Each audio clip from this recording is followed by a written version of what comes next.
Welcome to Wichita Liberty TV with Bob Weeks. Hello, I'm Bob Weeks for Wichita Liberty TV, your weekly source for news, analysis, and commentary about Wichita and Kansas government and politics. We're broadcast on KGPT channel 26.1, also its companion website, kgpt26.com. Some of you may know me from my blog, The Voice for Liberty, at wichitaliberty.org on the internet. There, the motto is individual liberty, limited government, and free markets in Wichita and Kansas. So I cover things that may not be covered by the Wichita Eagle or other TV stations or radio. Or if we do cover the same news, I'll do it from the perspective of economic freedom, limited government, and individual liberty, because these are the things that are important. And these are the things that we find so often under attack by our governments, be it at the federal, state, and local levels. So please visit wichitaliberty.org. There you can subscribe to the email newsletter I send several times a week.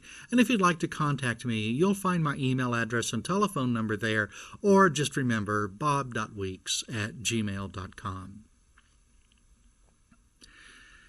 A recent Hutchinson News newspaper editorial contained an uninformed opinion of which special interest groups are working for the best interests of Kansans. It's important that we understand the problems in this article, as the problems are not confined to this one Kansas newspaper. Now, the premise of the article is that democracy in Kansas is being stolen by special interest groups who advocate only for their own interests and not for the common good. The editorial is titled, Goodbye Democracy, Hello Wealthocracy. Now, the article contains a chart that purports to contrast democracy with wealthocracy and explain the differences. And here's how the Hutchinson News believes democracy works. The first step, according again to the Hutchinson News, is people seek office with a desire to work for people of a district. Now, I'm sure that many people do enter politics with this sincere desire to perform public service, but not all. Some people enter politics simply because they want power, or solely because they want power. You know, last week on this show, Representative Mike Pompeo told us that the ruthless character of Frank Underwood, as portrayed in the television series House of Cards, is a caricature, but there is no doubt that people enter politics just for the power trip. And furthermore, once in office, even the most sincere politicians become accustomed to power and its trappings. We remember Lord Acton's famous quotation about how power corrupts. Well, the next step in the chart in the Hutchinson News is establishes two-way communication with constituents.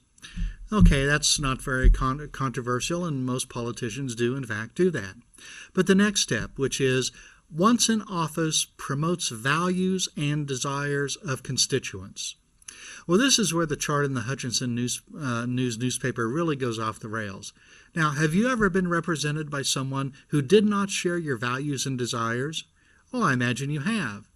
And if that person was elected by a narrow margin, it's reasonable to assume that about half the voters felt the winner would not represent their views. Well, the fact is that elections are really a very rough method of making choices. In our elections, you must vote for and only for and entirely for either candidate A or candidate B. You can't choose some of candidate A's policies and some of candidate B's. It's all or nothing. It's not like when we go to the grocery store and can select whatever we want in any combination or quantity. And this is a good reason to remove activity from the political sphere to markets, where each person can choose what they want for their own reasons. And also we have to remember that elections are held only periodically. A United States senator faces voters only once every 6 years. And office holders know that voters have short memories. That's why you hear phrases like, well, this is an election year, so we can't get anything done. Nothing meaningful will happen. But in markets, companies face the consumer every day, and this is another reason to remove decision-making from an economic activity from the political sphere to the marketplace. Then, how many voters are truly informed on the issues and how the candidates feel about the issues? Then, once in office, will the office holder actually do what he promised during the campaign? Do I need to say, read my lips, no new taxes? Or if you like your plan, you can keep it. Well, there's yet another problem. The economist Bryan Caplan has written a book titled The Myth of the Rational Voter: Why Democracies Choose Bad Policies. And he identifies 4 irrational biases that voters carry with them as they vote. Here's what he wrote. Economic policy is the primary activity of the modern state. And if there is one thing that the public deeply misunderstands, it is economics. People do not grasp the invisible hand of the market with its ability to harmonize private greed and public interest. I call this the anti-market bias. They also underestimate the benefits of interaction with foreigners, and I call this the anti-foreign bias. They equate prosperity not with production, but with employment. I call this the make-work bias. And finally, they are overly prone to think that economic conditions are bad and getting worse. I call this the pessimistic bias. Well, that's Bryan Caplan from his book, The Myth of the Rational Voter. Now, these biases that Caplan identified do not reside exclusively in the minds of voters. Newspaper editorial writers are infected too. And speaking of, here's the next step in the Hutchinson News chart. Voters respond with campaign contributions and votes. Now, I think the writer is claiming that in a democracy, it is voters who finance election campaigns, not special interest groups. Now, it may be that the Hutchinson News has the opinion that the teachers' union is just a group of concerned citizens and not a powerful interest group with a narrow focus and a lot of money to spend on campaigns. And I wonder if the writer of this article has ever looked at a finance report for a school bond issue campaign and noticed that the campaigns are heavily financed by architects and construction companies. In Wichita's last school bond election example, 72% of the contributions were given by contractors, architects, engineering firms, and others who directly stand to benefit from new school construction, no matter whether these schools are actually needed. And look at highways. Now, aren't decisions regarding highways made in a democratic and scientific manner? Well, there's a group in Kansas named Economic Lifelines. It says it was formed to provide the grassroots support for comprehensive transportation programs in Kansas. Its motto is stimulating economic vitality through leadership in infrastructure development. Wow, that sounds like democracy in action, doesn't it? But if we look at the membership roll, well, we know whose economic roots are being stimulated. Membership in this organization is stocked with names like AFL-CIO, the labor union, Foley Equipment Company, Heavy Constructors Association of Greater Kansas City, Kansas Aggregate and Concrete Association, Kansas Asphalt Pavement Association, Kansas Contractors Association, Kansas Society of Professional Engineers, and PCA South Central Cement Promotion Association. Do you get the picture? Groups and companies like this have an economic interest in building more roads and highways, whether or not the state actually needs them. But when former Governor Mark Parkinson signed a huge highway spending bill that was promoted heavily by these groups, he called it the most important economic development achievement of his administration. Well, I'd call it special interest groups at work promoting policies for their own benefit. The final step in the Hutchinson News chart is reelected or dismissed based on performance to district. Now, I don't know how anyone can seriously advance this claim. In 2012, Congressional Approval averaged 15%. I think it's declined since then. But in 2012, 90% of the United States House of Representative members who ran for re-election won their contests. And for the Senate, it was 91%. So we have an institution that is very unpopular, yet almost everyone is re-elected. How do we explain that? Is this compatible with the claim of the Hutchinson News that politicians are re-elected or dismissed based on performance to the district? Well, this article by the Hutchinson News exposes a dangerously simplistic and uninformed view of politics. It borders on journalistic malpractice. And unfortunately, we see the same problems in editorials from the Wichita Eagle, the Kansas City Star, the Lawrence Journal-World, and most of our state's newspapers.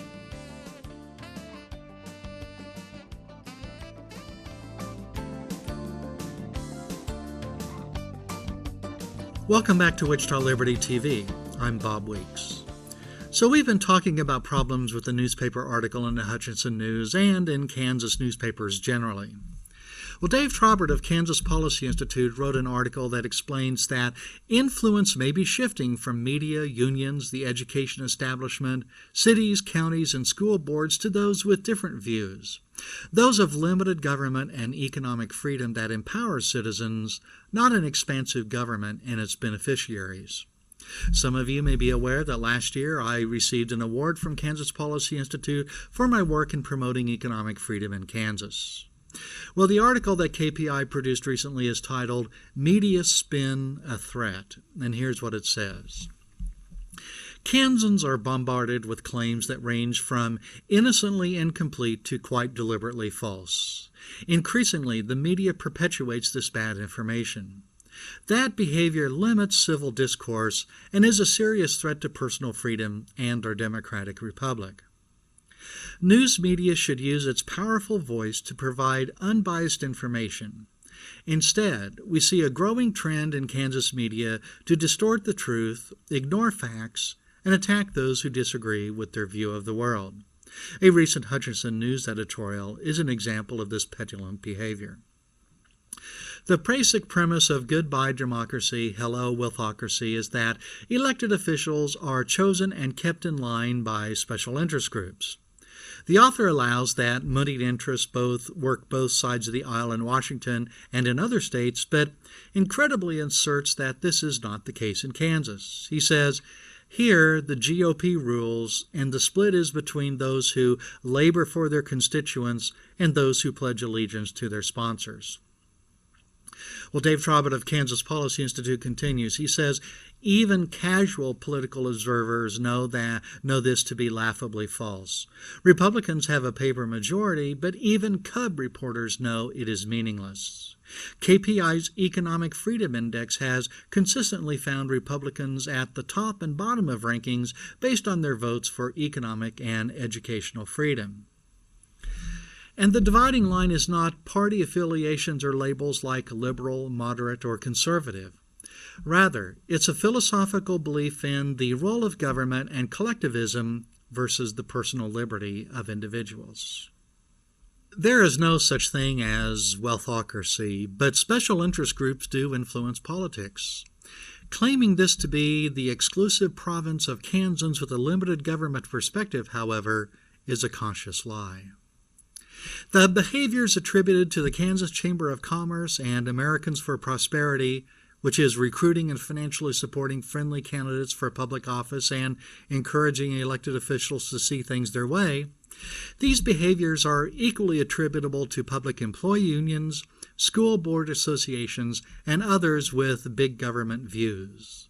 Laboring for constituents is a Hutchinson News euphemism for upholding the self-serving ideals of the Kansas National Education Association, that's our teachers union, the Kansas Association of School Boards, state employee unions, and other institutional interests. There is nothing wrong, continues Dave Trobert, according to the United States Supreme Court, about special interest groups attempting to influence government. The difference, and perhaps the real objection of the Hutchinson News, is that their side is losing its long-standing monopoly over information, and with it, heavy influence over government and citizens. The Kansas Policy Institute is perhaps the leading provider in Kansas of factual information on school funding and student achievement. Our information often differs from that published by news media unions and the education establishment, but they are facts nonetheless. Well, the editorial in the Hutchinson newspaper said, few lobbyists dominate like the Kansas Chamber of Commerce, Americans for Prosperity, and the Kansas Policy Institute. Well, Dave Trobert writes, we're flattered to be considered a dominant force, but the editorial conveniently did not mention other dominant players, including cities, counties, school boards, and unions. The objection is not to our dominance, it's that we don't share the big government and collectivist perspective of the Hutchinson News. We call that hypocrisy. Well, thank you to Dave Trobert and the Kansas Policy Institute for this article and for exposing the problems with Kansas newspapers.